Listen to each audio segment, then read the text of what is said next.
Bakari Sellers, welcome to the Daily Social Distancing Show. Well, thank you for having me. It's an awesome opportunity. I like how your beard has come in. It's a very majestic, professorial. You've got like the full Corona beard going on. This is Denzel-ish. That's what I like to call it.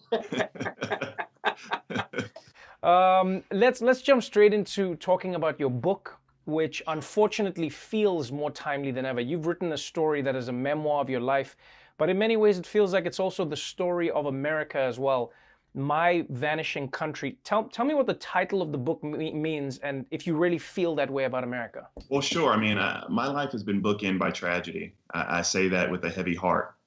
From the Orangeburg massacre and my father being shot in 1968 to the Charleston massacre. And throughout the book, we talk about different traumas and different heartaches and different systems of oppression that people of color have to live through, that I have lived through. And so now with coronavirus and it ripping the Band-Aid off the healthcare disparities we have, I'm able to parallel that with growing up in a community where we don't have clean water, where we don't have a hospital, where we live in a food desert. And then you layer that with the sad case of Ahmaud Arbery.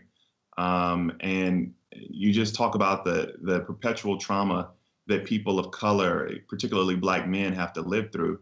And so my Vanishing Country, it means a few things. We give the word country some meaning, being a boy from the dirt roads of the South, but even more importantly, those truths that we hold to be something that all Americans can realize seem to be fleeting, especially for poor people, immigrants, and people of color in this country. Yeah. You would think that people would just go, yes, this is America's history, and these are some of the effects, the systemic problems that still affect Black people today. And yet it seems like people disagree on it more than ever. If somebody is saying to you in good faith, really, hey, Bakari, I don't understand why Black people seem to think things are bad in America when they've gotten so much better, how do you respond to that person if indeed genuinely they don't see it and they're trying to see it? Well, first of all, this is probably the most difficult conversation that this country has to have. It's a conversation of race. And take, for example, the Ahmaud Arbery case. This is not a Trump era phenomenon. This is not something that just started to happen with the racism that emanates from the White House. Instead, I think about Medgar Evers. I think about Emmett Till. I think about Jimmy Lee Jackson. I think about the four little girls in the Birmingham church. And so when you think about the totality of these circumstances, you realize that we've made a lot of progress, but we still haven't reached that quote unquote mountaintop. We have not made it there. One of the funny things that people like to bring up is, oh my God, we had Barack Obama elected president. You guys have made it. And that's not the case. When you talk about these layers, I'm not concerned about somebody calling me nigger. I'm not. I'm more concerned about the systemic levels of oppression that people of color live in today. A broken healthcare system, a broken environmental justice system, a broken criminal justice system, a broken educational justice system, because in this country you're punished because of the zip code you're born into. And all of these pressures they just rest on you and they build your anxiety. And now we have Corona, and now we have these never-ending traumas. It seems like you're just trying to breathe sometimes. What do you think it says about America that so many people used the video of Ahmaud Arbery in that empty house, the house that was being constructed, as a justification for his death, or his killing, rather, I should say? Ahmaud Arbery did something that people do all the time. Hell, me and my wife do it. He walked into an empty home. He was looking around an empty home. That's not a crime that requires the death penalty. But even more importantly, those two men who were on that good old-fashioned South Georgia father-son lynching, they looked at him as less than human. And that's the hard part for me in raising twins, in raising a 14-year-old daughter, and I have 16-month-old twins, teaching them that they can be a doctor, that they can be a lawyer, that they can be the host of The Daily Show, but also telling them one day that, you know, they have to be cautious about the way they interact, because there's a segment of this public that doesn't believe that they're human and doesn't want to give them that dignity. And that's something that I was intrigued to read and understand from your point of view, because I wondered, how do you talk to your kids and say to them, you can be anything you want to be, you do have these opportunities, but at the same time, there are certain things that are going to hold you back, and there are going to be certain things to be afraid of. Like, which path do you take as a parent? Do you say to your kids, hey, if you see the police, just try and be as calm as possible, try not to engage, try not to, like, which talk do you have with them? Because some people go like, you know your rights, you fight for your rights. Others say like, hey man, now's not the time. Now's not the time to fight about your rights. Which attitude have you taken as a parent? I mean, I come from, and one of the themes that I talk about in the book is I'm a child of the civil rights movement. My father was a member of SNCC. He was shot February 8th, 1968 by law enforcement protesting in the Orangeburg massacre. And so my father always taught us growing up, I think having to do with his interactions with law enforcement, that you should always, you never stop in a dark area. You always drive to the next exit. You always go to a well-lit area. We'll fight those battles in court.